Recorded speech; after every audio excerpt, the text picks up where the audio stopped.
Dando continuidade às atividades do seminário sobre reforma trabalhista desta tarde, convidamos para compor a mesa do primeiro painel Sua Excelência, a senhora ministra do Tribunal Superior do Trabalho, Maria de Assis Calcin, vice-diretora da Escola Nacional de Formação e Aperfeiçoamento de Magistrados do Trabalho, ENAMAT.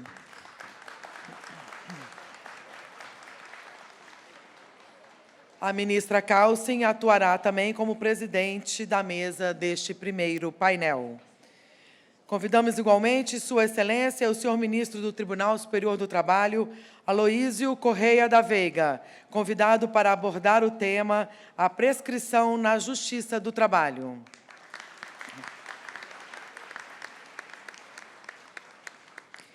E Sua Excelência, o senhor ministro do Tribunal Superior do Trabalho, Alexandre de Souza Agra Belmonte, que fará exposição sobre a temática Danos extrapatrimoniais na reforma trabalhista.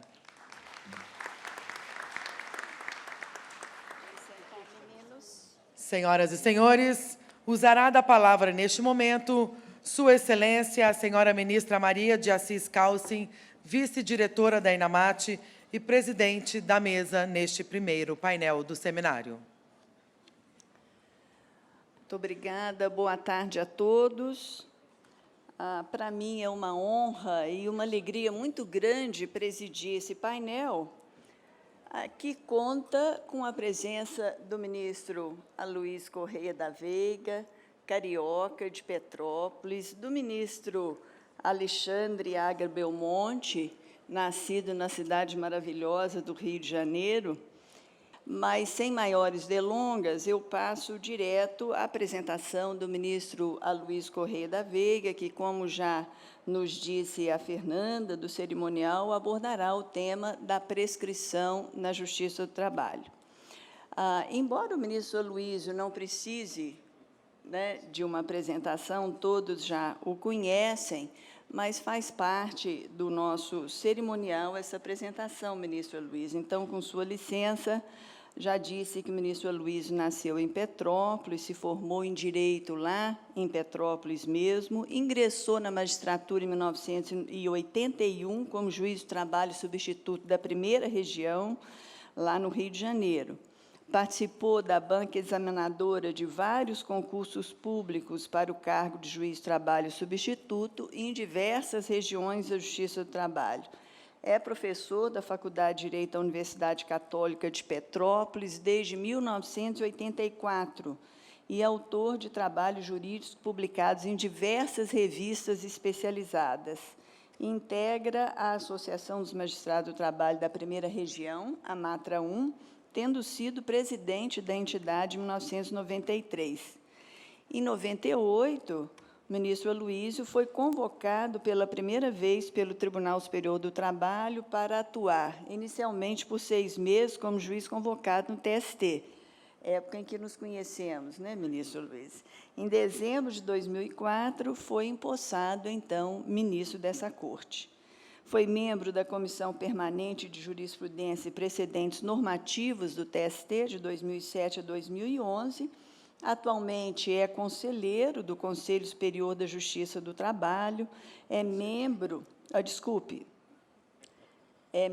do CNJ, foi membro do CSJT, exatamente, conselheiro do CSJT, e atualmente é o nosso ministro conselheiro lá no CNJ. Desculpe, ministro Aloísio.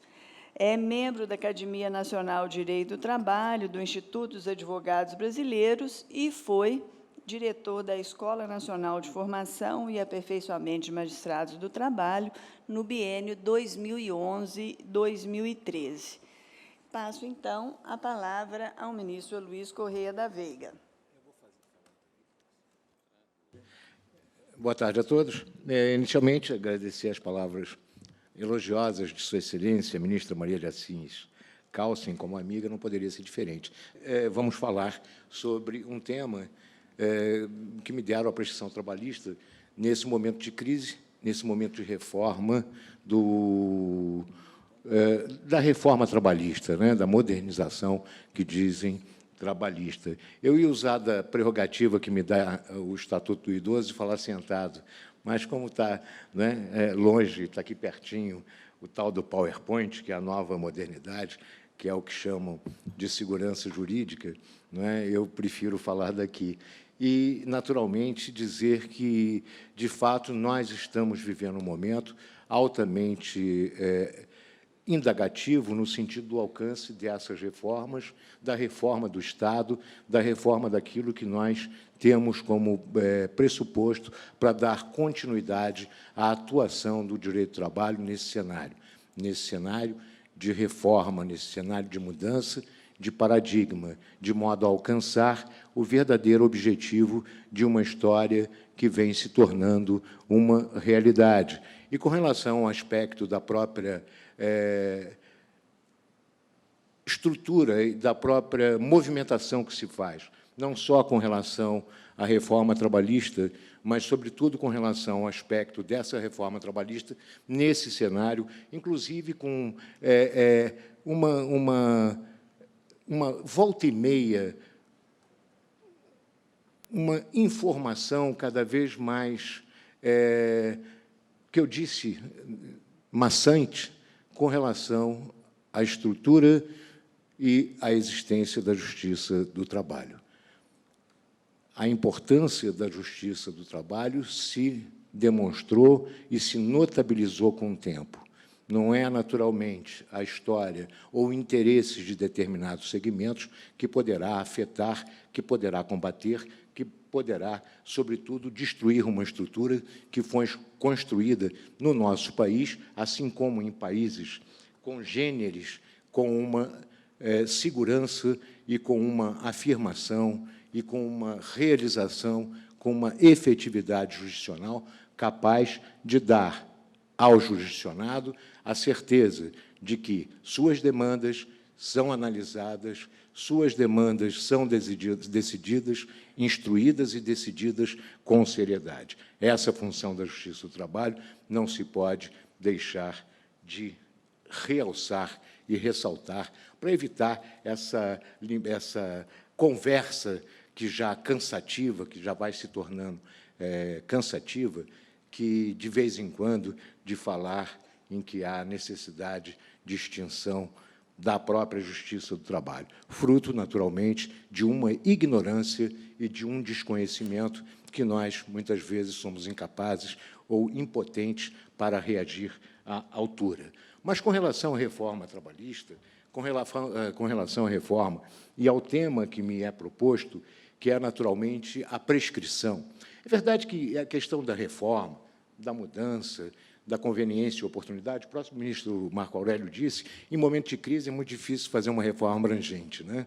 Porque discutir legitimidade de uma casa que é a responsável pela feitura, pela elaboração de leis, não é, naturalmente, algo que se possa, juridicamente, ter juridicidade para combater. É claro que a Casa Legislativa é a casa responsável, legítima e competente para, acima de tudo, promover o bem-estar social, aprimorando o sistema legislativo brasileiro. É claro que os componentes dessa casa, nós é que escolhemos, também não podemos reclamar. É fruto de nossa escolha. E essa escolha é majoritária. Então, se é a Casa Legislativa competente, se é o foro competente para se discutir uma reforma legal, se é o foro responsável pela elaboração da norma legal, é necessário que esse foro tenha, acima de tudo, esse conteúdo de trazer para a sociedade destinatária dessas normas o melhor. E esse melhor é fruto da nossa representação. E, com relação à questão da mudança, não é? Há pouco tempo nós temos falado agora, sobretudo nesse ano do centenário do ministro Arnaldo Sequindi, nós temos uma história bem definida. O próprio ministro Arnaldo dizia que precisava haver uma mudança da legislação trabalhista. Tem que ser modernizada, é verdade. Ninguém discute a necessidade de modernização da legislação trabalhista e nem nunca se discutiu. Não é possível que uma norma legal que trate sobre mecanógrafo, não é, continue persistindo ao longo do tempo, quando a atividade já não mais existe. E assim como outras, em que houve evolução, e hoje, como se diz, estamos numa era chamada era digital. E essa era digital traz questões que precisam ser enfrentadas, porque é uma relação, de fato, surgida pela sociedade. Nós temos um teletrabalho, não é? Nós temos uma atividade à distância, não é? Os ensinos à distância, hoje em dia, estão se tornando cada vez mais frequentes. Então, é preciso que haja uma compatibilização dessas normas com uma realidade que nasceu da própria evolução social. E isso a legislação precisa acompanhar, e daí a necessidade de reforma. Mas, com relação ao aspecto processual, de igual forma, nós precisamos, e volto à origem da própria estrutura do processo trabalhista, que, através dos tempos e desde a década de 40, se tornou algo ou alguma coisa que trazia dois pressupostos de grande excelência na realidade do processo civil. Primeiro, celeridade. Segundo, eficiência. Fundado num princípio mais simples, da oralidade. E demonstrando que o juiz teria que tomar todo o conhecimento de uma relação jurídica conflituosa e aprender uma coisa chamada ouvir, para poder instruir e decidir. E essa decisão sua havia que ser a decisão que melhor se aplicasse ao caso concreto, solucionando um conflito de interesses entre capital e trabalho sabidamente antagônico. E esse conflito de interesses, uma vez solucionado, faria parte de uma própria estrutura de harmonia social. Por isso é que nós chegamos a uma história de dizer assim, o que há de novo com relação ao aspecto processual e com relação, sobretudo, à questão da prescrição no processo do trabalho. Eu disse que o tempo ele continua sendo responsável, ele jamais deixou de disciplinar a própria vida. A inércia diante do tempo traz consequências inimagináveis, nem por isso tem força para abalar ou interromper o seu curso. O tempo continuará correndo. E nada poderá abalar o curso, a realização normal da própria vida. E a isso se dá o nome de estabilidade. Estabilidade das relações sociais. Com relação à questão da prescrição e essa alteração da prescrição, a prescrição, como todos nós sabemos, é, naturalmente, o atributo da própria garantia da estabilidade social decorrente da inércia. Seria a perda dela, vai atingir a pretensão, e como sendo a perda da pretensão pelo não exercício de um direito no decurso do prazo. É simplesmente a liberação do devedor do cumprimento da obrigação, sem que seja pelo cumprimento da obrigação.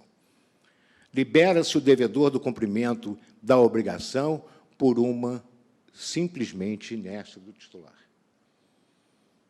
A origem, não é? Todos nós sabemos, voltamos passando, correndo sobre esse tempo, não é? É de prescribere mesmo, né? De escrever antes. Escreveu antes uma solução de um conflito. E essa solução de um conflito de interesses, ou seja, escrever antes a garantia da segurança e a continuidade das relações sociais. E evitando com isso, não é, a questão voltada novamente para o direito romano, das ações perpétuas. No direito romano primitivo, não havia prescrição. Haveria sempre a possibilidade de o credor exigir do devedor o cumprimento da obrigação, reduzindo até mesmo a condição de escravo quando não pudesse cumprir aquilo que for obrigado. Logo, o devedor da obrigação ele ficaria com uma espada de Damocles sobre sua cabeça por toda a sua vida, até que a morte separasse desse cumprimento da obrigação. E o direito moderno surge com o direito pretoriano, a prescriptio temporalis, que é exatamente o tempo resolvendo a questão do estabelecimento da garantia da relação social, de modo que a obrigação, pela inércia do titular, pelo decurso do prazo, não poderia mais ser exigida. E, por essa razão, que essa prescrição irá atingir a pretensão, de modo que o direito ele continua subsistindo, mas sem uma exigibilidade. Tanto isso é verdade que, nos direitos patrimoniais, e com relação à prescrição, a obrigação, mesmo que prescrita, poderá ser cumprida pelo devedor voluntariamente. E, quanto a isso, não haverá, como todos nós sabemos, possibilidade de repetição de indébito por ter pago uma dívida prescrita. Logo, a prescrição irá atingir a pretensão. Com relação a isso, nada há de novo. Com relação à questão da prescrição trabalhista, a Constituição de 88, no artigo 7º, 29, como já dito aqui anteriormente, ela volta e nos traz a ideia e eleva a direito social, que é um direito fundamental à Constituição Federal, a prescrição trabalhista, o reconhecimento da ação e o prazo de prescrição para poder reparar o direito no prazo de 5 e 2 anos. É claro. E o conceito da prescrição, também não há nada de novo nesse conceito. Eu trago aqui até a definição do Pontes de Miranda, dizer, a prescrição é exceção. E é uma exceção que alguém tem contra o que não exerceu durante certo tempo. Alguma regra jurídica fixa a sua pretensão ou ação. Serve à segurança jurídica e à paz pública, para limite temporal à eficácia das pretensões das ações. Então, é uma eficácia de garantia do bem-estar social, da garantia de uma paz social, provocada por uma estabilidade das relações jurídicas, mesmo que a obrigação não tenha sido cumprida num prazo ideal. É claro, se não cumprida a obrigação, se não exigida, não que isso daí se equipare a um perdão, na realidade, se equipara exatamente ao não exercício de uma pretensão por inércia. Então, quanto a isso, nada há de novo. E nem poderia haver, numa reforma trabalhista, uma abrangência maior com relação a esses fatos, exatamente porque a questão é elevada em nível constitucional. É o artigo 7º, 29 da Constituição, que define, com todas as letras, quais são o reconhecimento da prescrição em matéria da pretensão trabalhista e o prazo do seu exercício, de 2 e de 5 anos. Logo, qualquer alteração de norma infraconstitucional não pode alterar o arcabouço da estrutura mantida pela Constituição Federal. E as questões que não querem, naturalmente, deixar de se manifestar é com relação à questão da norma infraconstitucional. A norma infraconstitucional, que é aquela prevista antes da Constituição de 88, no artigo 11 da CNT, dizia que, não havendo disposição especial em contrário nessa consolidação, prescreve em 2 anos o direito de pleitear a reparação de qualquer ato infringente do dispositivo nela contido. Essa é a regra geral, essa é a regra primitiva do artigo 11 da CLT. A redação pós-Constituição de 88, quando se eleva em nível constitucional, o artigo 11 diz que o direito de ação contra crédito resultante de relações de trabalho prescreve em 2 anos e em 5 anos e em 2 anos da extinção do contrato de trabalho.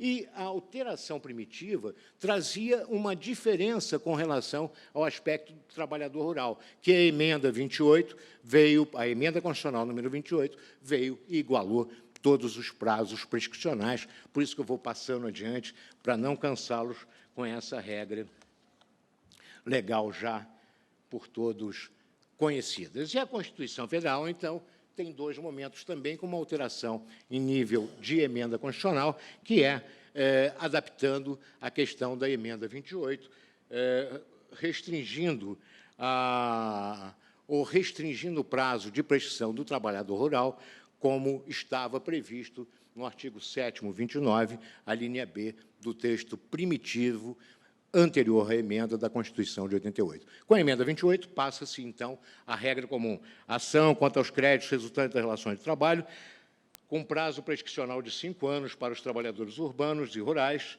até o limite de 2 anos após a extinção do contrato de trabalho.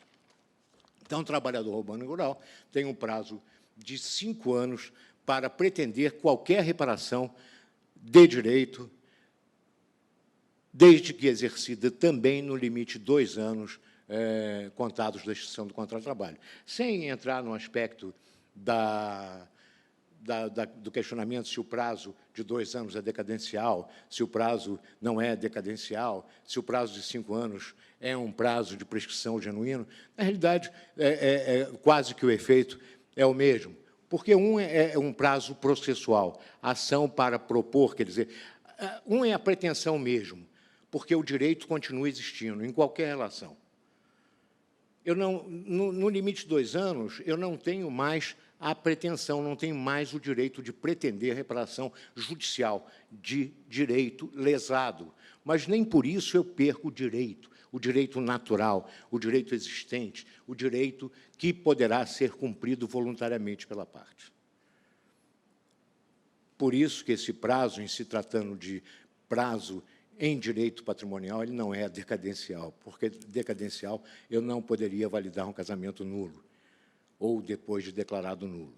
Mas, na realidade, as questões voltam-se para as mudanças que podem abranger a questão legislativa. E essas mudanças estão como eu vou exercer a alegação da própria prescrição nesse conturbado direito e nessa reforma igualmente conturbado. Ou seja, quando vai nascer para mim a pretensão?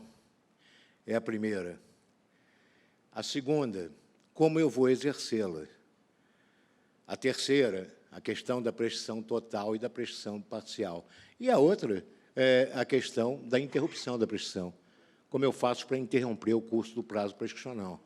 Essas questões podem ser tratadas e foram tratadas na reforma trabalhista. E a questão também da prescrição intercorrente.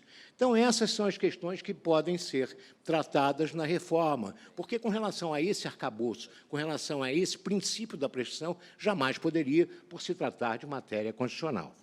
E nós tínhamos, e sempre tivemos, uma grande questão, que era, primeiro, o conflito e a controvérsia existente entre prescrição total e prescrição parcial. E as súmulas do TST, que foram, inclusive, canceladas, são aquelas clássicas, a 64, que dizia: a prescrição para reclamar contra a anotação da carteira profissional, omissão desta, flui da data de cessação do contrato de trabalho. A súmula 68, prescrição, prestações periódicas, contagem, cancelamento mantido. Na lesão de direito que atinja prestações periódicas de qualquer natureza, devidas ao empregado, a prescrição é sempre parcial e se contra do vencimento de cada uma delas e não do direito do qual se origina. E a súmula 198, na lesão de direito individual que atinge prestações periódicas devidas ao empregado, à exceção do que decorre de ato único do empregador, a prescrição é sempre parcial e conta-se do vencimento de cada uma das prestações e não da lesão de direito. Então, a primeira questão que nós vamos tratar seria com relação a essa prescrição total ou prescrição parcial, que foi também enfrentada na reforma trabalhista. Nós sempre tivemos um conflito de caracterização muito grande com relação ao que é prescrição total, o que é prescrição parcial, o que isso representa. E a súmula 168, ela trouxe dizia que da lesão de direito que atinge prestações periódicas, a prescrição é sempre parcial e sempre contar-se-á do vencimento da obrigação. E essa era a grande inspiração trazida pelas próprias questões dos vencimentos das obrigações periódicas. E se tratando de prestação periódica, não havia que se falar em prescrição total, porque prestação periódica, ela se sucede, ela se renova a cada mês, a cada fato, a cada realização daquela tarefa, daquela condição. e, por isso, se renovando, haverá, a cada passo, uma lesão. Ou, a cada passo, pelo não cumprimento, se viola o direito. E, quando nasce a pretensão, o próprio artigo 189 do Código Civil manifesta, não é? Violado o direito, nasce a pretensão. E é da violação do direito que nascerá a pretensão reparatória e que nascerá, naturalmente, e começa a fluir o curso do prazo prescricional. E essa história do curso do prazo prescricional é que, se tratando de parcelas que são repetidas, salário, por exemplo, que se repete mês a mês, como é que eu posso dizer que o salário tem como consequência uma prescrição total? É verdade que não, porque a renovação da lesão se dará a cada mês em que houver a prestação de serviços. Logo, em se tratando de prestação periódica, dizia a súmula 168 do Tribunal Superior do Trabalho primeiro, não há que se falar, a lesão é de trato sucessivo, e, por essa razão, haverá sempre a renovação da lesão, haverá sempre a possibilidade de se pretender a reparação dessa lesão do direito, com o fim de se evitar a caracterização e a concretização da perda dessa pretensão por um decurso, uma inércia do titular, num prazo que a lei estabelece como sendo o indispensável para a realização desse direito. Então, a súmula 168 trazia, pura e simplesmente, sem uma questão de maior indagação, a história da própria consideração do que era obrigação de trato sucessivo. Em sendo de trato sucessivo, há uma prestação periódica. Em havendo a prestação periódica, haverá, ipso facto, uma renovação da lesão e, com isso, se instaura a própria nascimento da pretensão. E essa, naturalmente, era a questão que o direito civil tratava, do Código 16, no parágrafo 10 do artigo 177 do Código Civil de então. Não é? Ninguém dizia que haveria prescrição total com relação ao aspecto da prestação de alimentos.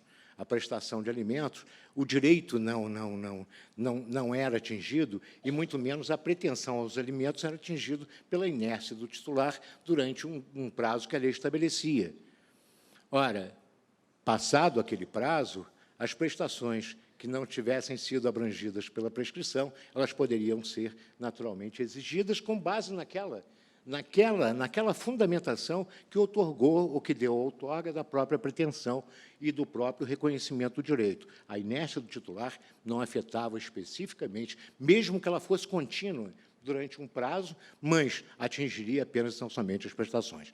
Nós, a partir de um certo tempo, depois da súmula 168, trouxemos como um adminículo a própria interpretação do que viria a ser a prestação periódica de trato sucessivo, o famoso ato único do empregador, que veio com a súmula 198. Então, a prestação era de trato sucessivo, periódica, ela se renovava mês a mês, desde que não fosse um ato único do empregador. Então, com relação à súmula, trouxe o primeiro complicador em face da questão do ato único do empregador. O que vem a ser ato único do empregador? Não é? Por falar em conceito jurídico indeterminado, não é? E chegarmos a ato único do empregador, era algo assim que passou a povoar e habitar a vida de todos os operadores de direito do trabalho. Reconhecer um ato único do empregador numa obrigação de trato sucessivo.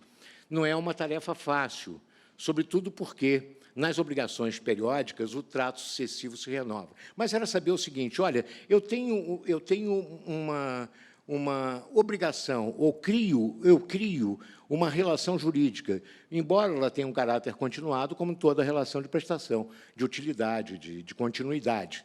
Então, eu resolvo adotar o pagamento de uma gratificação especial.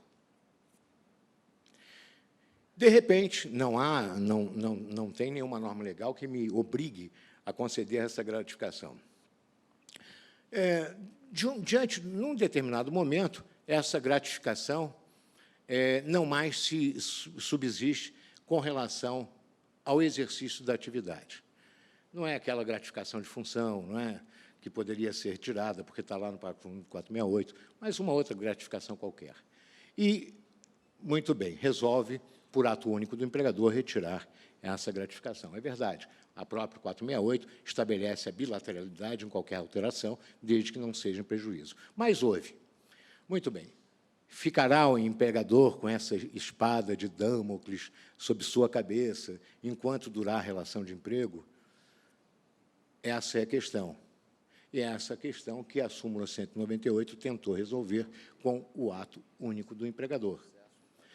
Na ocasião, se deu mais confusão ou menos confusão, se aumentou o conflito, se houve uma judicialização maior decorrente da interpretação da súmula 198. Isso nós temos uma desvantagem de sermos mais velhos, né? Tivemos a oportunidade de constatar diante da atuação do Poder Judiciário nesse período. E, posteriormente, veio, então, a súmula 294. E a súmula 294 trouxe como resultado, tratando-se de ação que envolve pedido de prestações sucessivas, decorrente de alteração do pactuado, a prestação é total, quando o direito a essa parcela não esteja garantido em lei. Então, restringiu aquele ato único do empregador a apenas e tão somente para validar o pronunciamento de uma prestação total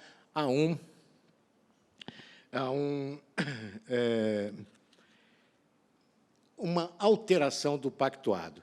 E, naturalmente, a jurisprudência trabalhista começou a trazer a interpretação, falou assim, ó, se é alteração do pactuado, quando houver uma alteração, haverá um ato único do empregador, logo haverá a prestação total se a parcela não for garantida por lei.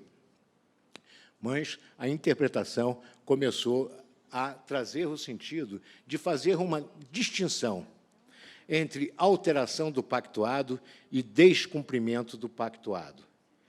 E essa foi a grande questão que nós passamos durante uma grande quantidade de tempo em poder distinguir o que vinha a ser alteração do pactuado e descumprimento do pactuado. Na alteração do pactuado, chegamos à conclusão que a prescrição era total, logo, passados os 5 anos da lesão de direito, não mais se podia pretender sua reparação, porque decretada a prescrição, ou consagrada a prescrição. Mas, se tratasse de descumprimento do pactuado, aí não, a prescrição seria parcial e isso poderia provocar a repetição das ações para a cobrança das parcelas que não tinham sido abrangidas por esse critério de 5 anos.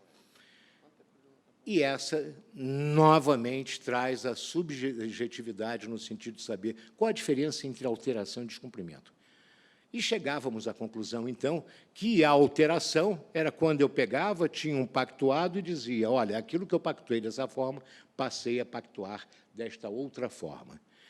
E o descumprimento do pactuado era apenas e tão somente o inadimplemento puro e simples da obrigação. Ou seja, fosse ela estabelecida, mas que eu simplesmente descumpria, haveria um descumprimento do pactuado, ou seja, deixei de cumprir a obrigação porque não quis mais cumprir sem qualquer justificativa aparente. Então, passados 5, 6, 7 anos, essa obrigação, por ser de trato sucessivo, ela continuaria existindo e, por isso, que sendo exigível, diferentemente da alteração do pactuado, que era uma forma de eu alterar unilateral ou bilateralmente uma obrigação por outra, ou excluindo apenas e tão somente aquela obrigação. E aí, sim, essa alteração do pactuado importaria na prescrição total. Muito bem. Então, o simples fato de eu estabelecer uma alteração contratual nula e lesiva me garantiria o descumprimento, a alteração do pactuado, logo com uma garantia de um prazo prescricional de 5 anos, e nessa, simplesmente, descumprimento, não.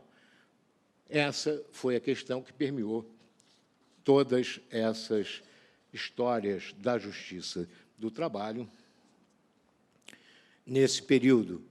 E aí nós chegamos a questão da própria prescrição total e prescrição parcial, e isso que agora representa a nova alteração legislativa e o próprio informe dessa reforma do direito, dessa reforma trabalhista, dessa chamada modernização do direito do trabalho.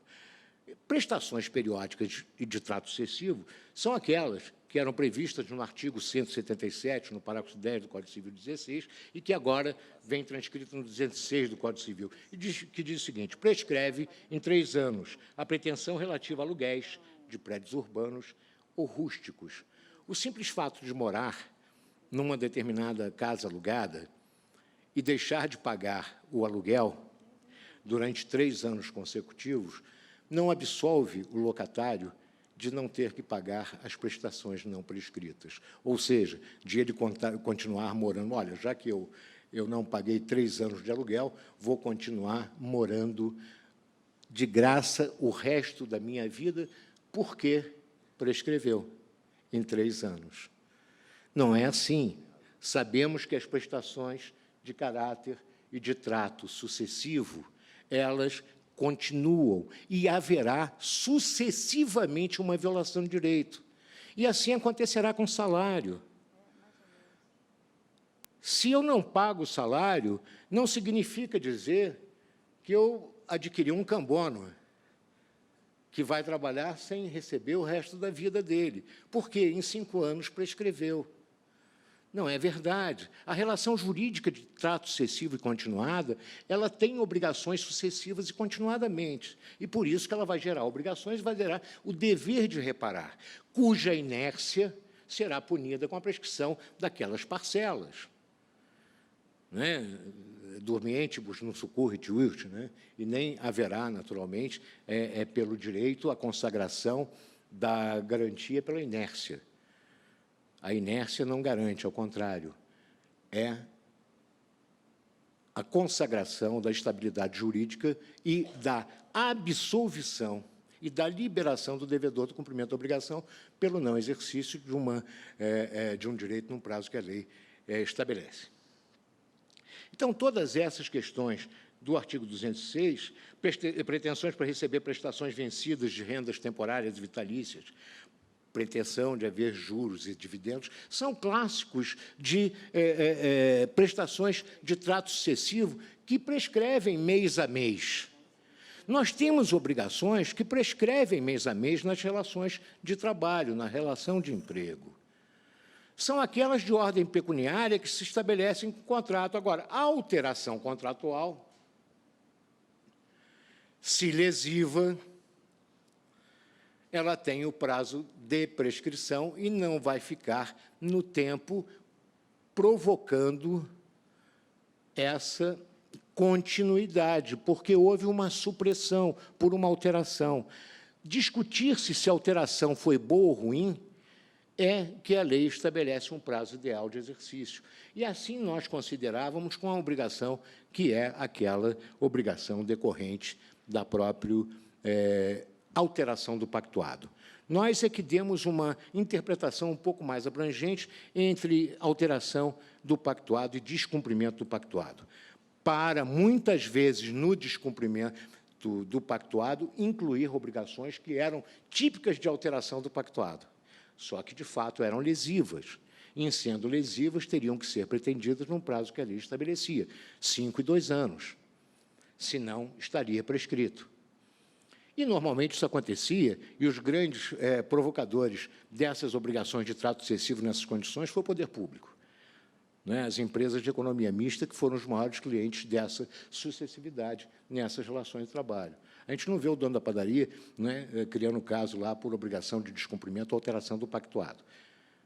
Nós vemos são as sociedades de economia mista de grande porte, e bancos, né, que é outra clientela bem grande do Justiça do Trabalho, discutindo sobre isso, a alteração ou a descumprimento. Então, na realidade, o que nós temos é o seguinte, uma obrigação trabalhista em que, se houver uma alteração daquilo que foi contratado, terá que haver, naturalmente, a busca da reparação no prazo estabelecido em lei. Não quero dizer que seja bom ou ruim essa alteração legislativa. O que eu quero dizer é o seguinte, é uma opção legislativa. E, sendo uma opção legislativa, é aquilo que nós, legitimamente, através de um poder, né, constituído para tanto, resolveu adotar. Não é? Se nós elegemos bem ou mal os que estão lá, isso é outra coisa. Não é? Diz que a melhor reforma que se fará no Estado brasileiro vai ser em 2018. Tomara, né? Mas que, na realidade, nós temos como exegese exatamente isso. É uma opção legislativa em que diz o seguinte: em se tratando de prestação periódica, agora vem a nova realidade. E a nova realidade é, com relação à prescrição total e à prescrição social, é trazer tudo para o mesmo pano de fundo, o que é descumprimento do pactuado e alteração pactuada. Não houve alteração nenhuma, não. A obrigação de trato sucessivo continua sendo trato sucessivo e a alteração de trato sucessivo prescreve em 5 anos, mês a mês. Então, atinge a prestação e não a pretensão total, mas sim a prestação que irá se renovar. Como no caso do aluguel, por exemplo. Se eu passo 3 anos sem pagar aluguel, estarão prescritos aqueles aluguéis que eu não paguei durante o prazo de 3 anos. Nem por isso eu fiquei absolvido do pagamento de todos os aluguéis presentes e futuros. Não passou a virar comodato aquela locação. E com relação à questão da nova realidade, é que o artigo 11 da CLT diz o seguinte: a pretensão quanto a crédito resultante das relações de trabalho, repetindo o 7º 29 da Constituição, continua sendo de 2 e 5 anos, de 5 e 2 anos, para trabalhadores urbanos e rurais. Agora, quando se tratar de prestação que exija as prestações sucessivas decorrentes de alteração e descumprimento pactuado, pronto, aí juntou descumprimento e alteração pactuado na mesma condição. Tanto faz se a alteração do pactuado quanto descumprimento do pactuado, a regra é a mesma. Ela irá prescrever. E o prazo será de 5 anos. Ou seja, facilitou a compreensão, retirou o conflito com relação à interpretação do que era descumprimento ou alteração. Em termos de regra legal, ela reduziu. Ela procurou afastar aquele conflito de descumprimento, de alteração. Quero dizer que seja justo ou injusto, porque a prescrição sempre foi um instituto não daqueles muito agradáveis à sociedade e ao homem de bem, porque ele nunca imaginou que a obrigação descumprida pudesse ser legalmente, ou por um amparo legal, reconhecido o descumprimento. Olha, não pago o senhor, não vou pagar, e o senhor ficou quieto esperando que eu pagasse. Eu não paguei, pronto. É como se eu tivesse pago. Não é? Para o comportamento comum, isso é romper com o fio do bigode. É descumprir uma obrigação, aquilo que eu ajustei, por uma manobra, por uma... enfim, não é? Até por uma omissão, que me levou a omitir também. Então, prescrição nunca foi tida como um instituto que agradasse em termos de direito, porque ela tinha como consequência validar uma obrigação não cumprida, ou a prestação de uma obrigação não cumprida. E essa regra legal trouxe, pelo menos, uma questão. Olha aqui, não vão mais discutir sobre descumprimento ou alteração do pactuado. Ambos têm a mesma característica, ambos têm a mesma origem, que é inadimplemento de obrigação de trato sucessivo. Por essa razão, a prescrição é total, se não for... primeiro, se não for assegurada por lei. Se for aquelas contratualmente estabelecidas. A outra questão que a nova lei, em termos de alteração, e dentro da permissividade ou da permissão de alteração, na medida que se trata de matéria de cunho constitucional, matéria de nível constitucional, assim tratada pela Constituição Federal, Logo, não pode ser alterada por norma infraconstitucional. E essa alteração por norma infraconstitucional só poderá existir naquilo que não contraria aquele princípio albergado na Constituição. Ou seja, forma e prazo. Agora, com relação à interrupção da prescrição, primeiro com relação à lesão, quando começa a prescrição? Não é? Repete-se o Código Civil. Não é? Violado o direito, nasce a pretensão.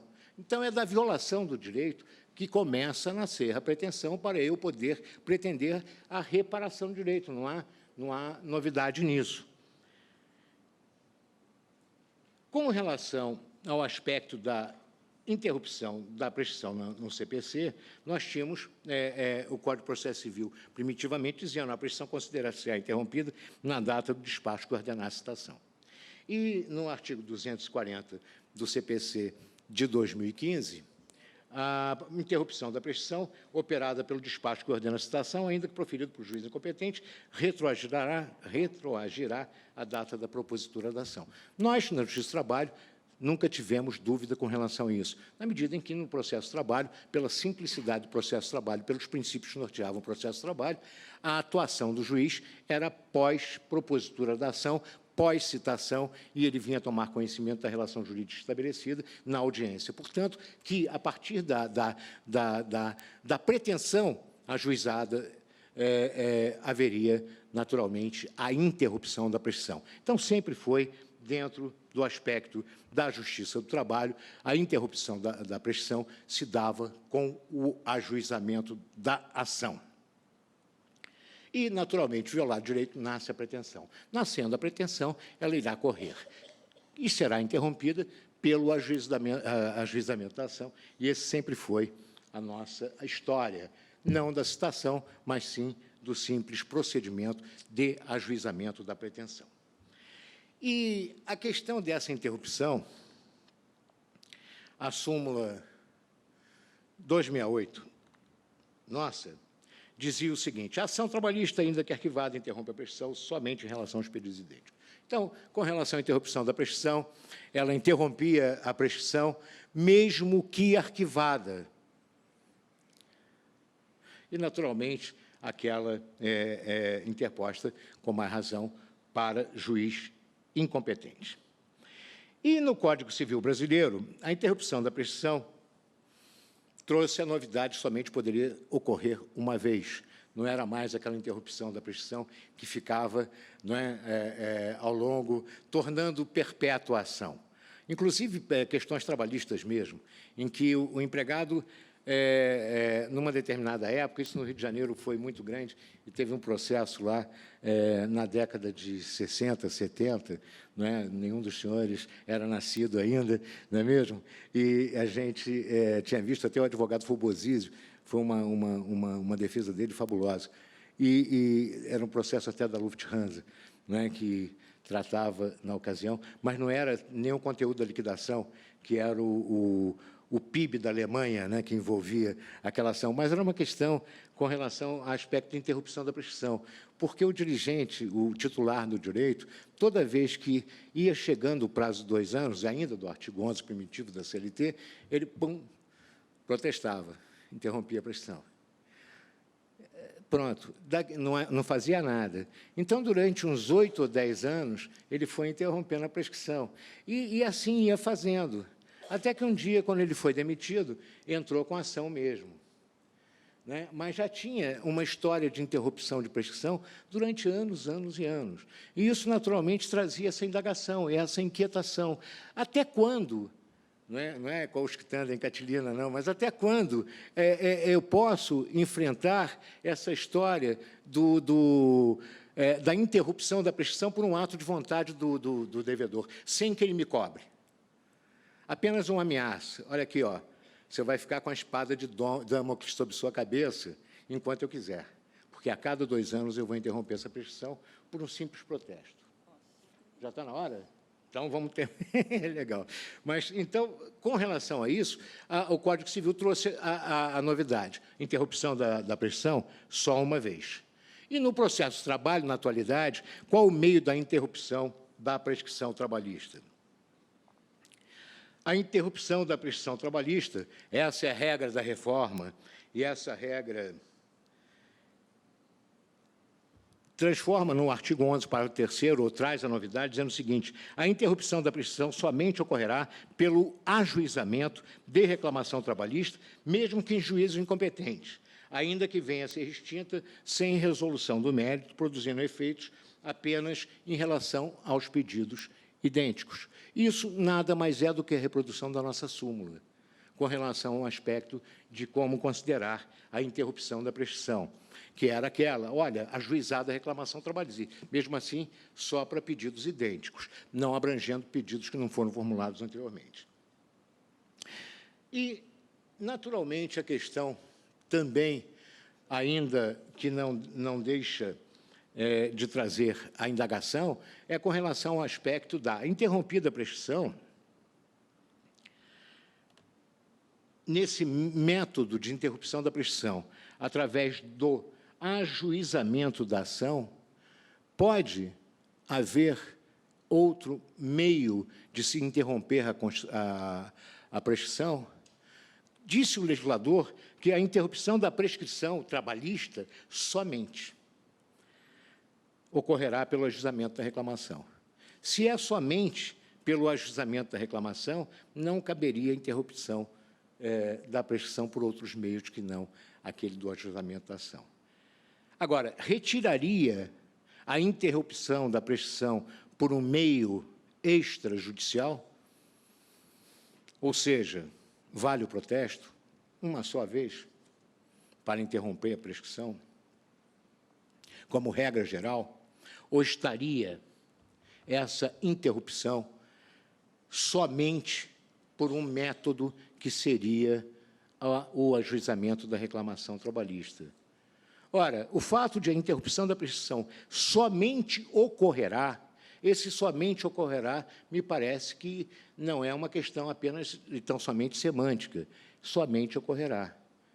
Assim como a forma solene para a prática de determinado ato, me parece que essa foi a intenção do legislador, somente admitir a interrupção da reclamação trabalhista, da prescrição, pelo ajuizamento de reclamação trabalhista, excluindo outras formas, como o protesto interruptivo da prescrição, como meio válido para se interromper a prescrição. Isso, naturalmente, e aí que vem o aspecto da interpretação da norma legal, é a interpretação jurídica que dará efetividade à norma.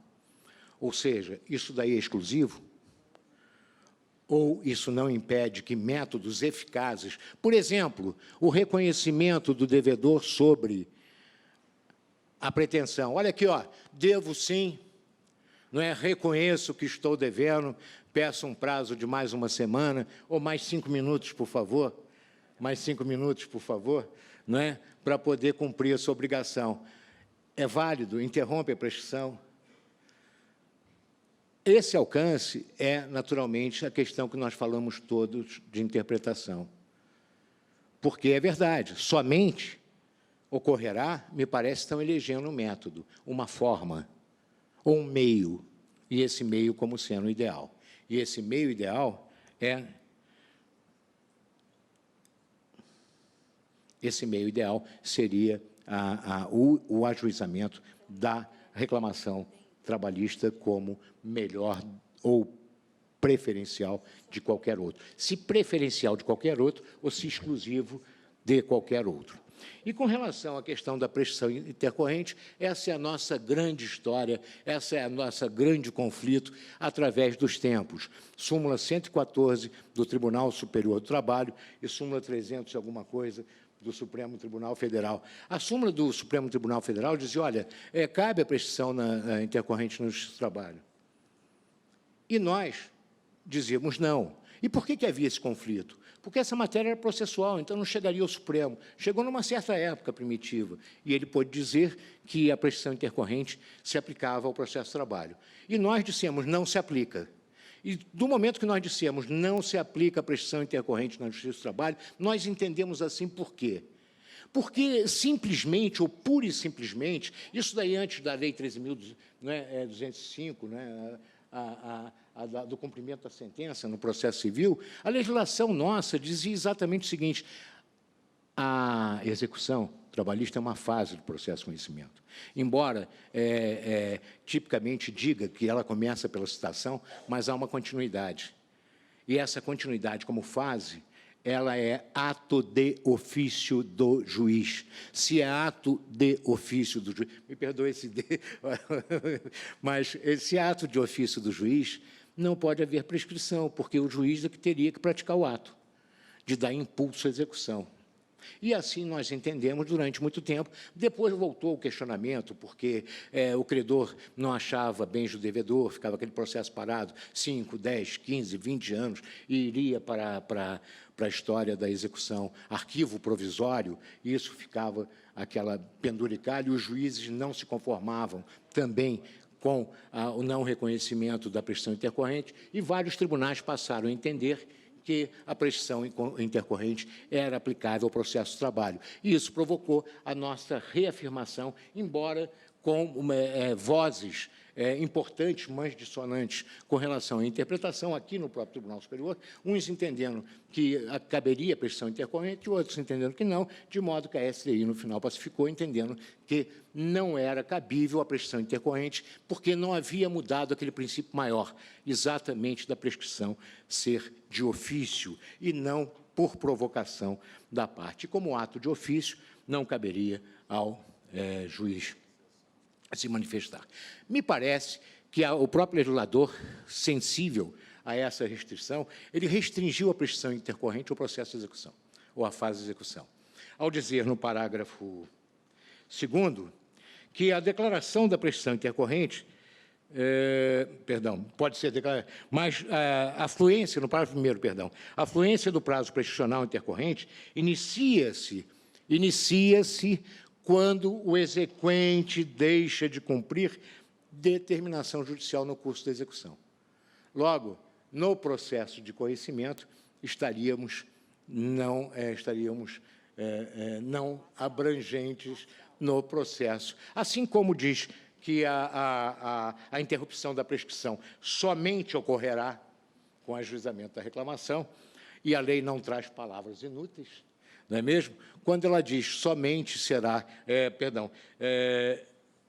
inicia-se quando o exequente deixa de cumprir determinação judicial no curso da execução, não é quando ele deixa de cumprir determinação judicial no curso do processo de conhecimento. Logo, me parece que essa, se foi uma bobeada específica e expressiva. Mas, muito bem.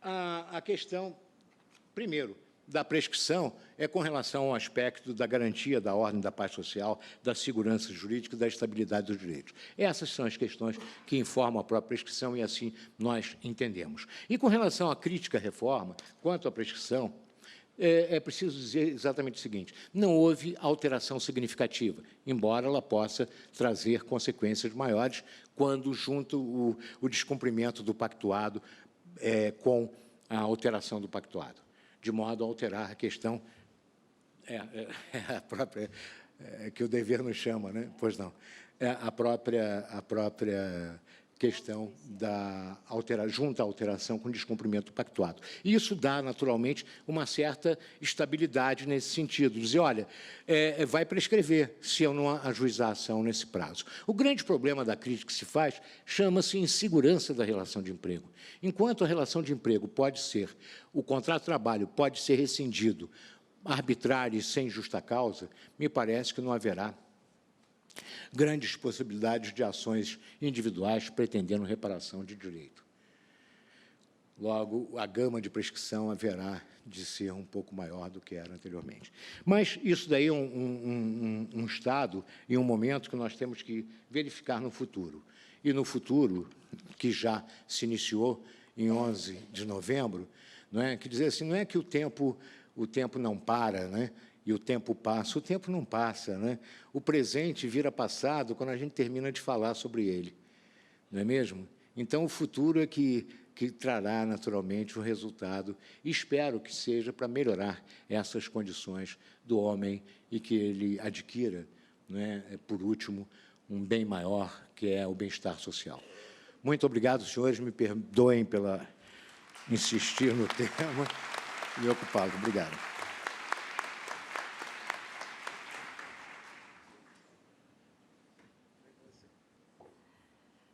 Agradecemos, ministro Aloísio, por esse passeio aí sobre toda a prescrição no direito do trabalho, no direito processual do trabalho.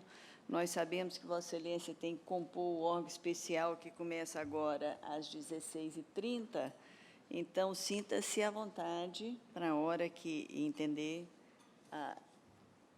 sair aqui da mesa para participar do órgão especial. De forma nenhuma, ministro Luiz. Muito obrigada. Bom, nós continuamos, então, o nosso painel, agora com o ministro Alexandre Agra Belmonte, que vai falar sobre danos extrapatrimoniais na reforma trabalhista.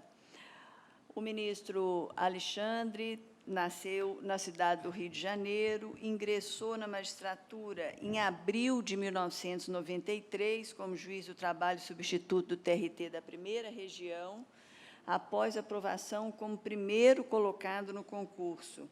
Já em 1994, foi promovido a juiz titular. Em 99, foi convocado para atuar no segundo grau de jurisdição no TRT e, em março de 2004, foi promovido por merecimento a desembargador. Tomou posse como ministro do Tribunal Superior do Trabalho em 16 de julho de 2012.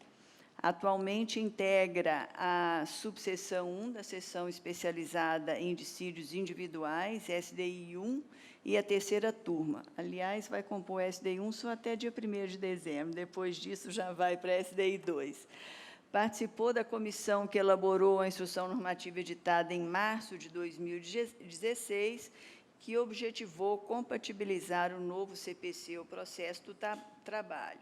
Integrou a delegação brasileira como observador na Conferência Internacional do Trabalho da OIT, em Genebra, Suíça, em 2013. É doutor em Justiça e Sociedade, mestre em Direito das Relações Sociais e especialista em Direito Privado Aprofundado. Como professor de Direito Civil e de Direito do Trabalho, trabalhou em renomadas instituições de ensino e, atualmente, é professor do IESB, aqui no Distrito Federal. Então, ministro Alexandre, a tribuna é sua. Não sei se prefere falar sentado ou lá do púlpito, como ficar melhor. Vou fazê-lo das duas maneiras. Boa tarde a todos. Saúdo a presidente da mesa, minha querida amiga, vice-diretora da ENAMAT,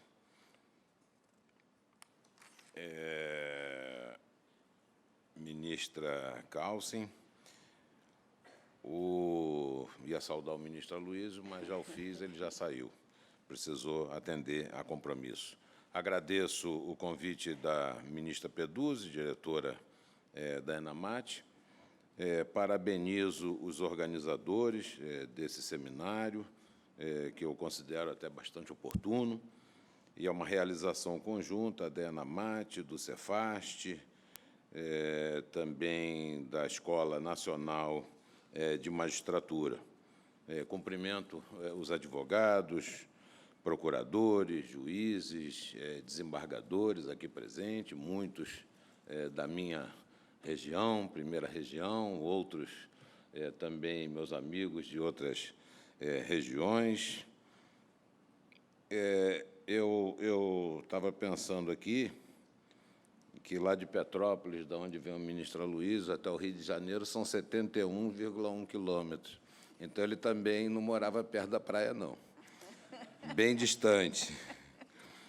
1h e 13 minutos era o trajeto, né? Mas lá tem o Palácio de Cristal, tem a Casa de Santos Dumont, perto de Itaipava, Araras, Correias, lugares maravilhosos.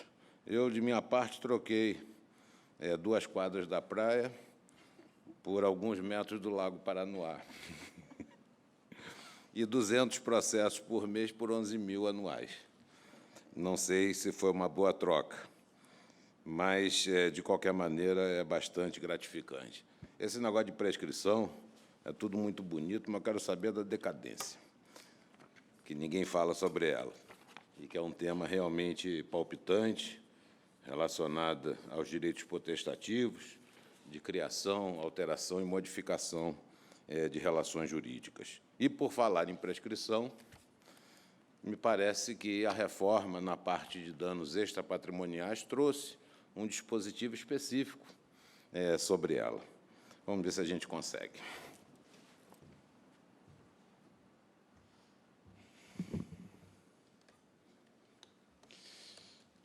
Todos sabemos que, acho que o ministro Aloysio falou isso, o ministro Marco Aurélio também, de forma bastante oportuna, que essa reforma trabalhista precisava ser feita, mas precisava ser feita com maior tempo de reflexão. Era preciso fazer uma reforma trabalhista. O ministro Arnaldo Sequini já me confidenciava isso há muito tempo, mas com algum tempo de reflexão, a fim de que nós não tivéssemos diante de certas perplexidades. O desemprego crescente, que agora atinge 14 milhões de trabalhadores, demandou do Parlamento uma resposta, e a resposta do Parlamento, Congresso, Câmara e Senado, foi justamente esse projeto que se transformou em lei, em duas leis, na verdade, a 13.429, de março de 2017, e a 13.467, de julho de 2017. Então, como podem verificar, o tempo de tramitação foi excessivamente curto, o tempo de vacatio legis talvez possa ter até sido adequado, mas o tempo de tramitação não foi, e a jurisprudência vai ter muito trabalho. Os juristas terão muito trabalho com relação a essa lei, que já, inclusive, foi emendada através de medida provisória. A Lei 13.429, decorrente do projeto original de reforma, continha apenas 7 artigos. E esses artigos versavam sobre trabalho em tempo parcial, prestação de serviços a terceiros, negociação coletiva e representação de trabalhadores nas empresas. A Lei 13.429 ela ficou restrita ao trabalho em tempo parcial, em relação ao qual foram feitas alterações à Lei 6.019 de 74, e a prestação de serviços a terceiros na sua primeira versão. Veio, então, a Lei 13.467, com 117 artigos, mais de 200 dispositivos, alterando não apenas aquela versão inicial da terceirização ou prestação de serviços a terceiros, mas trazendo inúmeras modificações de ordem material e processual. Não vou falar sobre esses assuntos, mas só para que se tenha uma ideia, sem maiores digressões a respeito, só de texto puro de lei é que nós temos aqui algumas páginas. Mas o nosso objetivo é falar sobre os danos extrapatrimoniais, e especificamente sobre o artigo 233, AG, da CLT, agora da CLT, antes era da reforma, agora da CLT, que regulam o dano extrapatrimonial ou os danos extrapatrimoniais nas relações de trabalho. Esses dispositivos do artigo 233 AG, eles, na verdade, regulamentam o artigo 114, 4º da Constituição Federal, que dispõe sobre a competência da Justiça do Trabalho para processar e julgar as ações de indenização por dano material ou moral decorrente da relação de trabalho, ou ao contrário, moral e material decorrente da relação de trabalho. Na verdade, não é moral e material, é moral e patrimonial. Porque, se você perder um braço, o dano é material, apesar de ser extrapatrimonial. Você está perdendo a matéria, né? O legislador infraconstitucional ele foi absolutamente feliz na escolha do nome. Ou seja, quando atribuiu a esses bens a denominação de bens extrapatrimoniais, em vez de se referir simplesmente a dano moral, como fez a própria Constituição. Por quê? Porque bens extrapatrimoniais venha a ser uma denominação genérica o suficiente para abranger as ofensas aos direitos da personalidade da pessoa física ou natural, os direitos extrapatrimoniais da pessoa jurídica e, finalmente, os direitos transindividuais ou metaindividuais coletivos. Então, danos extrapatrimoniais abrange tudo isso, por um lado.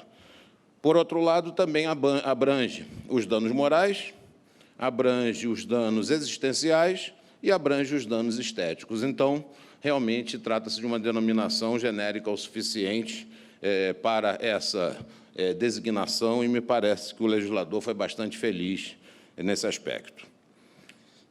3 espécies de direitos podem ser vislumbradas nas relações de trabalho: os direitos econômicos, os direitos extrapatrimoniais e os direitos mistos. Os direitos econômicos têm expressão pecuniária direta. Eles são destinados a remunerar o trabalho prestado ou a indenizar a cessação do contrato, né? São exemplos adicionais salariais, as diferenças de desvio de função de equiparação salarial, fundo de garantia do tempo de serviço, indenização compensatória de 40%. É a mesma coisa que eu bater no carro de alguém e perguntar quanto é para consertar o para-choque, né? Ou seja, é a retribuição em relação àquele direito na sua expressão econômica. Os direitos extrapatrimoniais, eles não têm essa expressão econômica imediata. Entre eles estão os direitos da personalidade, que abrangem aqueles inerentes à condição humana, aqueles direitos que a pessoa já nasce com eles, né? Fazem parte da sua personalidade.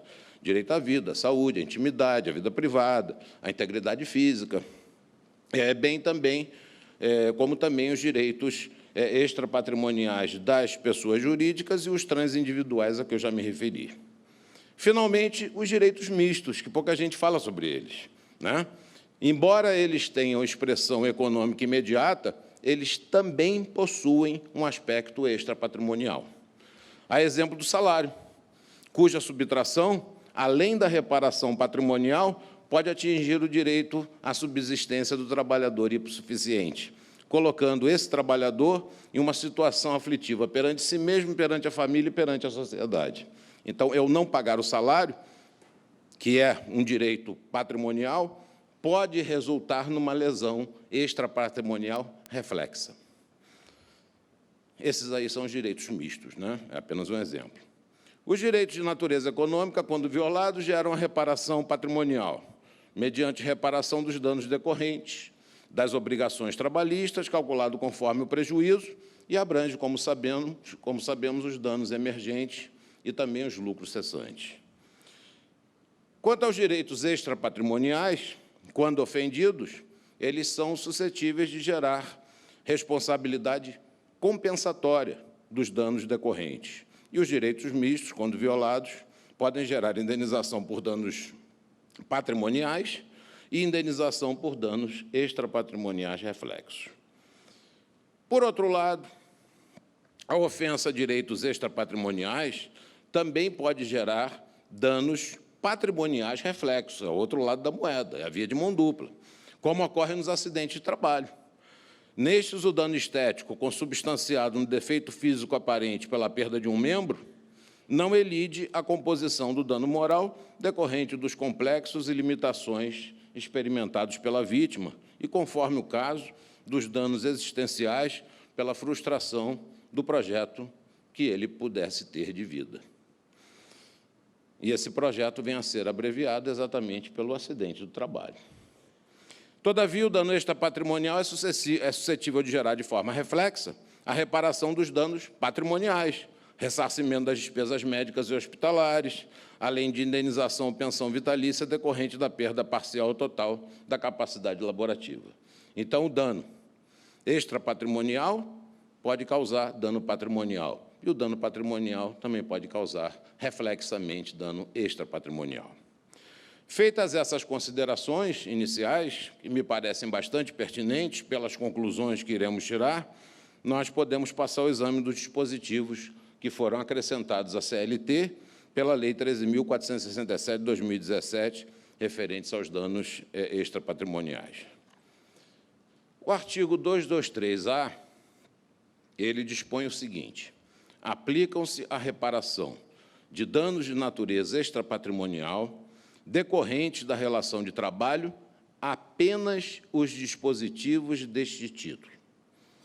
Guardem isso. Apenas os dispositivos deste título. Ou seja, outros dispositivos não se aplicariam, segundo diz o legislador. Prossegue, estabelecendo no artigo 223b que causa dano de natureza extrapatrimonial a ação ou omissão que ofenda a esfera moral ou existencial da pessoa física ou jurídica, as quais são as titulares exclusivas do direito à reparação. A família da vítima, pelo visto, não seria de acordo com uma interpretação literal e restritiva. E arremata o legislador, inicialmente elencando no artigo 223C, introduzido então pela Lei 13.467 de 2017, em sua redação original, portanto, como bens juridicamente tutelados ou tuteláveis, inerentes à pessoa física, poderia até ser pessoa natural, a honra, a imagem, a intimidade, a liberdade de ação, a autoestima, a sexualidade, saúde, lazer e integridade física. A medida provisória número 808, de 2017, ela acrescentou a esse elenco a etnia, a idade, a nacionalidade, o gênero e a orientação sexual, como os bens juridicamente tutelados inerentes à pessoa natural. Então, nós temos esse rol de direitos aí. Ou fazemos como direito germânico, que fala pouco de estudo, ou fazemos como o direito português, que fala tudo e diz tudo. O que não podemos é fazer desta forma, quando a gente diz muita coisa e muita coisa a gente não diz. De início, fica claro que, para a reparação dos danos materiais decorrentes de acidentes de trabalho ou doença ocupacional, o Código Civil, por aplicação subsidiária, será a fonte normativa, porque os novos dispositivos regulam apenas os danos extrapatrimoniais. Então, os danos patrimoniais estão regulados em outro lugar. Nós vamos procurar no Código Civil, vamos procurar na Lei 8.213 de 91 e outras fontes mais. Penso que os artigos 233b e c, eles disseram menos do que deveriam, admitindo, portanto, não apenas a interpretação extensiva, e assim aparentemente colidindo com aquele disposto lá no artigo 223A, quando dizia que eram aplicáveis apenas aqueles dispositivos, porque, ocorrendo esse tipo de antinomia, colisão, né, é preciso dar às normas uma interpretação sistemática que lhes dê sentido, validade e eficácia. Caso contrário, nós teremos uma norma morta. Com efeito, além dos bens inicialmente elencados no artigo 223C, também são inerentes à pessoa natural, entre outros, a vida privada, que não está lá, a liberdade de crença, as liberdades de expressão política e filosófica, a liberdade de trabalho, a liberdade de ir e vir, tudo isso está tutelado no artigo 5º da Constituição. Quer dizer, nós vamos chegar à conclusão, então, que para todo e qualquer cidadão, menos o trabalhador, aqueles direitos do artigo 5º são aplicáveis. Nós não podemos dar uma interpretação absurda. Apesar de aparentemente limitativo o dispositivo da CLT, de que só se aplicariam esses dispositivos, se nós fizermos isso, nós estaremos agindo de forma inconstitucional e negando validade àquilo que nós poderíamos fazer, e ainda por cima, deixando de fora da apreciação do Poder Judiciário determinadas lesões de direito, o que não pode, o que não é constitucional. Logo, a interpretação sistemática integrada da Constituição Federal desdiz a aparente limitação contida no artigo 223A. Outro sim, a vida também é um direito extrapatrimonial. Alguém tem dúvida disso? Cadê a vida? A vida não está lá. Foi parar onde? E se ela é tirada do trabalhador por culpa, dolo ou risco da atividade empresarial, o cônjuge e os dependentes do trabalhador falecido têm ação própria, em ricochete para a composição do dano extrapatrimonial decorrente, também desdizendo o nóvel artigo 223-A da CLT. Cabe lembrar que o artigo 5º 35 da Constituição impede a exclusão de lesão, ameaça de direito da apreciação do Poder Judiciário. E o Supremo Tribunal Federal, por turmas e, finalmente, pelo plenário, que, invocando inúmeros precedentes da Corte, decidiu que a competência para o julgamento das ações acidentárias é da Justiça do Trabalho, mesmo não figurando o acidentado como autor da ação. Me refiro ao conflito de competência número 7.545, relator Eros Grau, 13/8/2009, pelo que o dano em ricochete ele deve ser considerado incluído na composição dos danos extrapatrimoniais quando decorrentes das relações de trabalho. Também cabe composição dos danos extrapatrimoniais nas hipóteses de discriminação por rescisão de contrato. Isso está na Lei 9.029 de 1995. E a discriminação não está lá. Lá fala em etnia, fala em nacionalidade, ou seja, vai pelas beiradas, mas a discriminação mesmo, né, vamos botar a mão na massa, não fala. Então, também cabe a composição nas hipóteses de despedida discriminatória por motivos de origem, raça, cor, estado civil, situação familiar, idade, como prevista na lei já referida, bem como nas situações de falta de pagamento do salário, de subsistência do trabalhador hipossuficiente, o que, da mesma forma, desdiz aquilo que foi dito de início no artigo 223-A da CLT.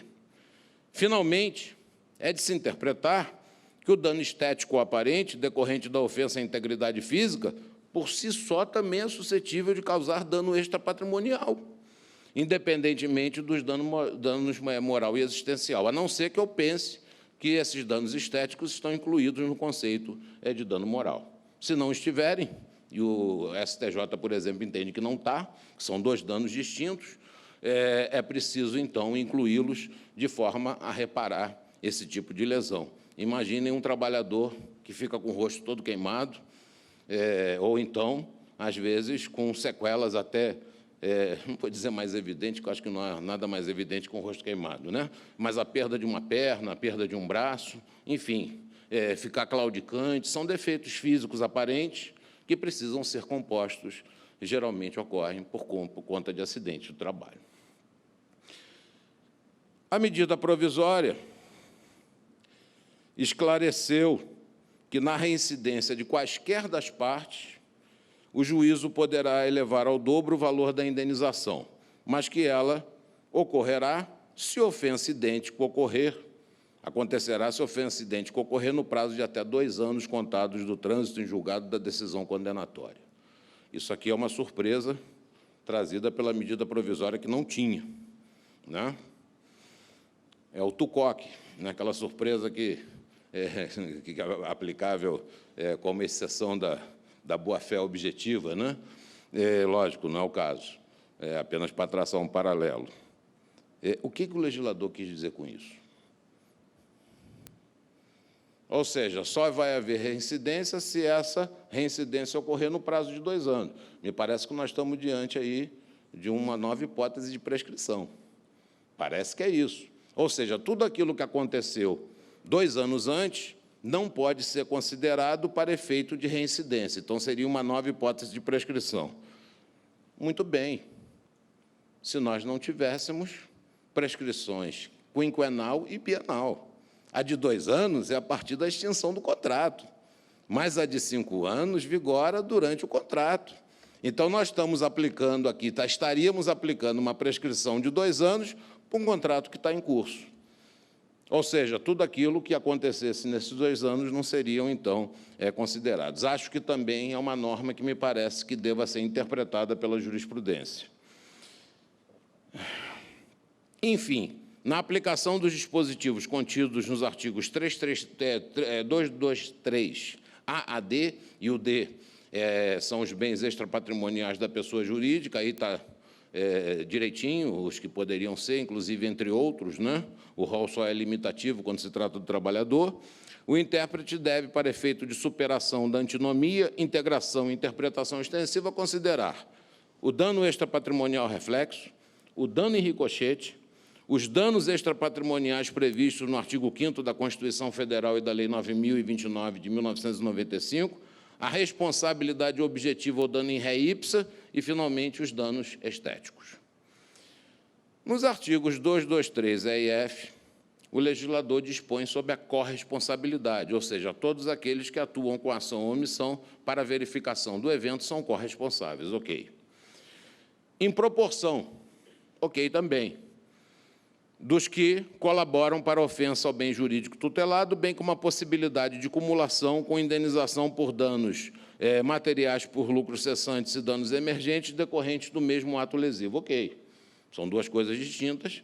É lógico que é possível que exista esse tipo de cumulação e sem compensação com os danos extrapatrimoniais, impondo discriminação dos valores respectivos. Muito bem, ele dispõe sobre a corresponsabilidade. Faltou falar da culpa recíproca. Muitas vezes acontece de um determinado acidente de trabalho ocorrer por culpa do empregador, mas ocorrer também por culpa do empregado simultaneamente. Ocorrer por risco da atividade, mas também por uma imprevidência do empregado que concorre para esse risco da atividade. Era preciso falar da culpa recíproca. Não se falou, vai caber também à jurisprudência fazer o trabalho de interpretação.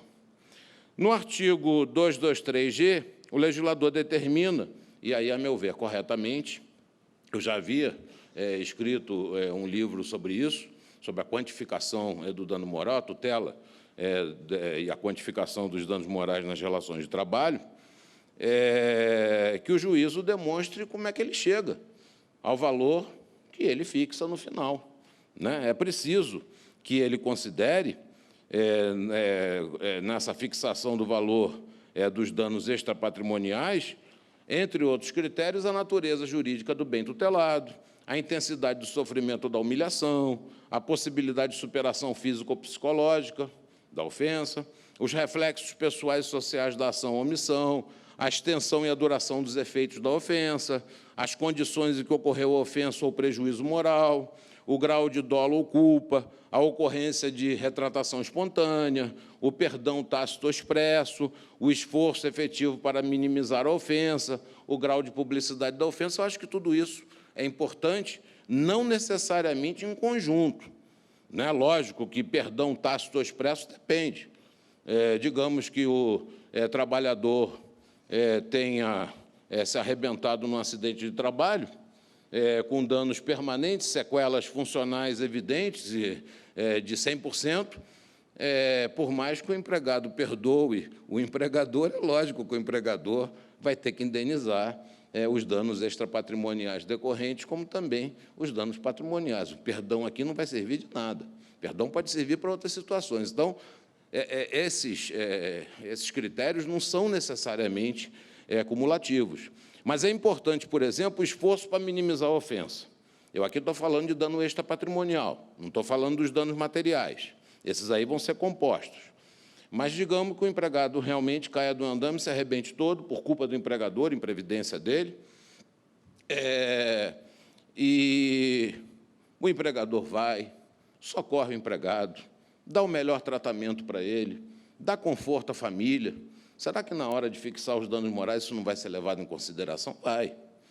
Agora, imagine a situação em que o sujeito cai da mesma forma, na mesma situação, e o empregador vira, bota ele lá na rua para pensar que ele foi atropelado. É lógico que, na consideração do dano moral, o juiz vai adotar um critério diferente. E repito o que eu tenho falado. Além desses critérios serem importantes, eu já me manifestava sobre isso, preocupado com a falta de critérios objetivos, que a sentença ou acórdão que não os considerar ou não motivar a utilização deste ou daquele parâmetro vai ser omisso, né? Somente com a demonstração dos critérios utilizados na fixação da indenização é que o artigo 93(9) da Constituição restará atendido. Como que se chegou àquele valor? Com base na proporcionalidade e na razoabilidade, eu nunca vi coisa mais subjetiva do que isso, né? Ok, proporcionalidade, por quê? Razoabilidade, como? Tem que demonstrar na razoabilidade e equidade, a justiça particular, do caso concreto, as condições econômicas, por exemplo, do pequeno empregador, dono de uma padaria com 3 empregados, que, se ele for condenado a uma indenização de danos morais de R$300 mil, ele vai fechar a padaria. E aí ninguém vai ter mais emprego, nem aquele que teve o problema, gerador do dano moral, muito menos os demais empregados. É preciso fixar de acordo com o porte da empresa. Isso está dentro da razoabilidade. Nada tem a ver com a proporcionalidade. Na proporcionalidade, eu vou comparar determinadas situações. Eu vou verificar qual é o bem jurídico tutelado. É a vida da pessoa? É lógico que a vida da pessoa vai importar num valor maior do que um xingamento, né? Qual foi a atitude da empresa, a gravidade da culpa dela? Muita culpa, pouca culpa, né? Leve, levíssima, etc., né? Isso tem que ser considerado na indenização. Então, eu penso que o juiz, quando demonstra como utilizou esses critérios, ele está concretizando o disposto no artigo 93(9) da Constituição, que determina que as decisões judiciais devam ser motivadas. Quanto à situação econômica, e eu não me referi a ela, é critério que deveria ter ficado restrito ao empregador, como elemento meramente pedagógico para a fixação de valor condizente, por exemplo, com o seu capital social, e que iniba o empregador a novas investidas. Quantia módica não é capaz de sensibilizar uma grande empresa para os cuidados necessários a que o fato não se repita. E pode a empresa preferir assumir o risco, restrição do uso do banheiro, indenização de R$1.000. Poxa, eu vou pagar a indenização de 1.000 aqui, vou pagar a indenização ali, é preferível pagar a indenização porque minha produtividade vai ser maior se ele não for ao banheiro toda hora.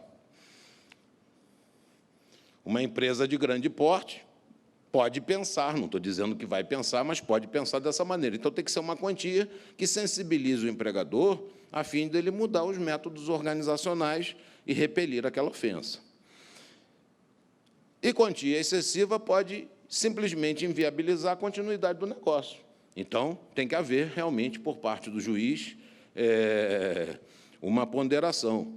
E isso não pode ser nem pelo bom senso, nem pelo senso comum, que são critérios extremamente subjetivos. O que é bom senso?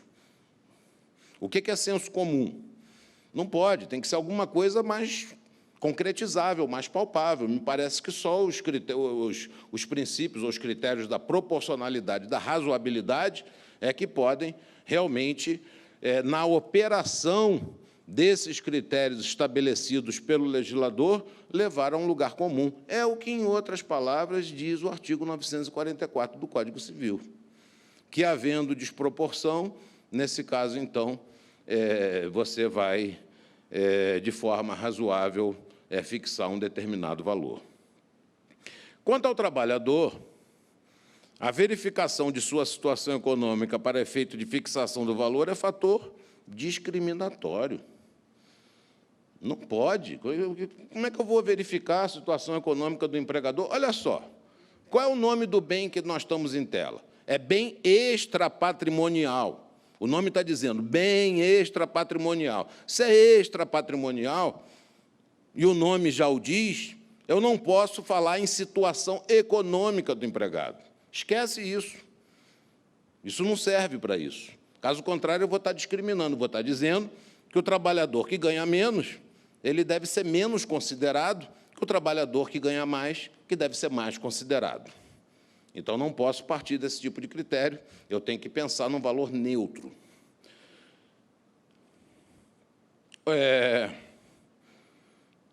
No parágrafo 1º do artigo 223-G, o legislador inicialmente estatuiu que o juízo fixaria indenização a ser paga a cada um dos ofendidos, vedada a acumulação, em parâmetros pecuniários conforme a natureza da ofensa.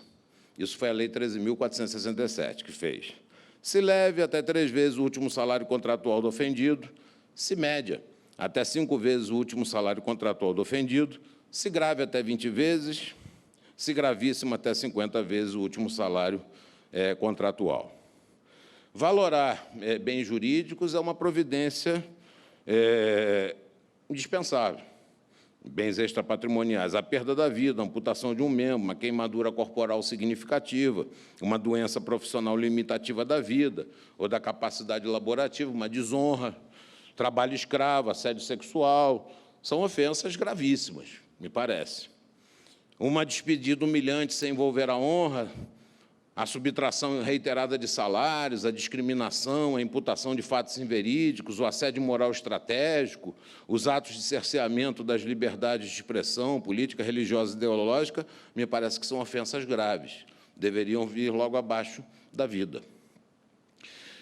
Xingamentos, outros atos de descontrole emocional, assédio moral inespecífico, não é o estratégico, são ofensas que teriam, aparentemente, natureza leve, média. E-mails de distrato, de cobrança de metas, etc. e tal, seriam de natureza leve. Mas tudo isso é variável, vai depender sempre das circunstâncias. Mas, valorado o tipo de ofensa e feita a inserção na categoria correspondente, é preciso, então, avaliar o grau de culpa e as condições da ofensa. Por exemplo, se o acidente ocorreu por culpa da empresa ou risco da atividade, se foi dada devida assistência ao acidentado ou se ele foi deixado ao desamparo, se a humilhação imposta foi pública ou privada, e se houve ou não retratação, se os efeitos da ofensa foram permanentes ou temporários. Tudo isso influi dentro das categorias nos níveis mínimo, médio ou máximo do valor a ser fixado. Mas, novamente, o legislador discriminava o trabalhador conforme o ganho, porque falava como ponto de partida em tantos salários contratuais. Aí, se dois trabalhadores sofressem o mesmo acidente de trabalho com consequências análogas, o que tinha menor salário receberia indenização menor, o que, evidentemente, é inconcebível em distinção de tratamento. Então, cai de um andaime, um engenheiro e um servente, lá do 20º andar, os dois se arrebentam todos, e aí o servente ganha uma mixaria e o engenheiro ganha um monte de dinheiro, né? E as consequências são análogas. É lógico que isso daí não é a justiça que se espera do Poder Judiciário, muito menos do legislador. E o legislador corrigiu, na medida provisória número 808, mas corrigiu em parte. Ou seja, ele corrigiu o ponto de partida, no sentido de que agora são valores de referência, que é um critério neutro. Eu defendia, no meu livro, antes que era 3 salários médios do trabalhador brasileiro. Dá mais ou menos a mesma coisa. É um ponto de partida neutro. O problema é o ponto de chegada, porque no ponto de chegada há uma limitação. Só pode ser aquilo, não passa de 50 vezes o maior valor de referência. Não passa de 20 vezes o maior valor de referência. E esse problema de fixar valor para a composição dos danos extrapatrimoniais, que é o tabelamento, o STF, em reiteradas decisões, já tem decidido que essa limitação é inconstitucional. Porque o artigo 5º, 5 da Constituição, prevê indenização proporcional ao agravo, e não é possível lei ordinária limitar o valor da indenização. O Supremo Tribunal Federal fez, a partir das limitações valorativas que constavam da revogada lei de imprensa, para efeito dos crimes de calúnia, injúria e difamação, né, que eram, pela lei de imprensa, de 50 a 50 salários mínimos, né, ou coisa parecida. E, naquela época em que esses processos foram julgados, eu vou falar primeiro do Linde Case, RE 396-386, da segunda turma do STF, relator ministro Carlos Veloso, 2004, ele diz que o artigo 52 da Lei de Imprensa não foi recepcionado pela Constituição em razão, exatamente, da lesão proporcional ao agravo do artigo 5º e 10 da Constituição. Isso foi reiterado em 2007 por voto condutor do ministro César Peluso, no sentido de que toda limitação prévia e abstrata ao valor da indenização por dano moral, objeto de juízo de equidade, é incompatível com o alcance da indenizabilidade restrita assegurada pela atual Constituição. A Lei de Telecomunicações também fazia uma limitação a 100 salários. E vários outros processos do STF foram decididos no mesmo sentido. até que o STF, em composição plenária, analisando desta feita a lei de imprensa como um todo, considerou que a lei de imprensa como um todo não era constitucional, ou seja, não havia sido recepcionada pela Constituição. E, neste julgamento, novamente foi abordada a questão do dano moral como um dos itens que demonstrariam que essa lei de imprensa estaria dissonante em relação à Constituição. Bom, ainda, além da questão do tabelamento, ainda com relação ao parágrafo 1º da Lei 13.467, o legislador veda a acumulação, né? Agora já é outra questão, a acumulação do dano moral, acumular um dano com outro. Aí eu penso em duas hipóteses. A primeira, o trabalhador sofre um acidente e o empregador não lhe dá qualquer assistência. O fato gerador é um só, agravado pelas circunstâncias. Se ele tivesse dado assistência, a indenização do dano moral seria menor. Como ele não deu assistência, a indenização do dano moral é maior, né? Seria isso. Então, o fato gerador é um só. Na segunda hipótese, o trabalhador, após ter sido humilhado pelo empregador na frente de todo mundo, ele vem a sofrer um acidente de trabalho por culpa da empresa, com sequelas funcionais e aparentes. Quantos danos nós temos? 2. Ou seja, são 2 fatos geradores, são 2 danos distintos.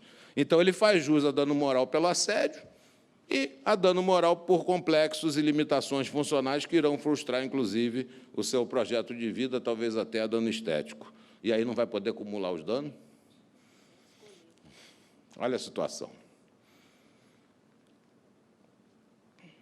Não bastasse, o legislador fugiu da discussão das relações coletivas. Falou só das individuais. Parece que ele também fugiu dessa questão em relação à prestação de terceiros, né?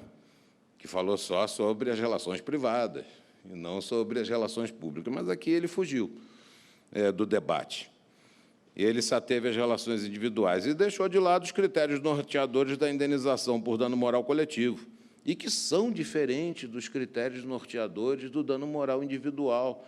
É um erro pensar que o dano coletivo é uma soma de danos individuais. Não é. Você pode até calcular a indenização por dano coletivo com base numa média de trabalhadores da empresa. Ok, é um critério. Mas isso não quer dizer que o dano moral coletivo seja um somatório de danos individuais. Por exemplo, se o empregador descumpre a legislação trabalhista em relação a um trabalhador, isso não dá dano moral. Deixou de depositar o FGTS do trabalhador, dá dano moral? Não. Mas se deixar de depositar o FGTS dos trabalhadores de uma empresa e o Ministério Público ingressar com uma ação civil pública, vai haver condenação em dano moral coletivo. Então, dano moral individual é uma coisa, o coletivo é outra. São 2 dimensões completamente diferentes. A perspectiva de um é uma, a perspectiva de outro é outra. Para o Ministério Público, naquela situação, trata-se de um legislador que não está cumprindo a legislação trabalhista em relação aos trabalhadores. Para o relacionamento de empregador e empregado, é apenas um empregador que está descumprindo uma obrigação contratual que não teria maiores repercussões em relação à sua hipossuficiência. Então, nós, no dano coletivo, precisaríamos de outros critérios. Por exemplo, o tipo de ofensa, me parece que é importante a ser considerado. A culpa da empresa em relação a essa ofensa. E, finalmente, o capital social da empresa, para que possamos realmente admoestrá-la, ou seja, fixar uma indenização que possa sensibilizá-la a mudar a sua atitude. Me parece que esses 3 critérios são suficientes para impor uma condenação por danos morais coletivos. E não é porque a empresa tem 200 empregados que tem que ser com base no salário dos 200 empregados. É lógico que não. Isso vai depender do juiz. O juiz calcula uma percentagem em relação a isso que seja suficiente para impor à empresa uma condenação que a iniba e que, ao mesmo tempo, dê uma satisfação à coletividade de trabalhadores pelos direitos difusos ou coletivos que estão sendo vilipendiados. Enfim,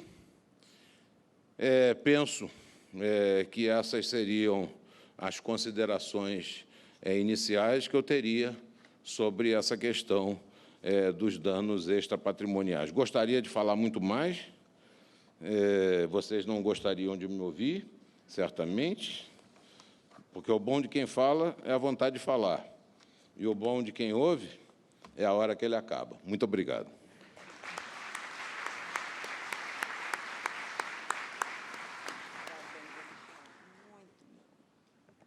Obrigada, ministro Alexandre.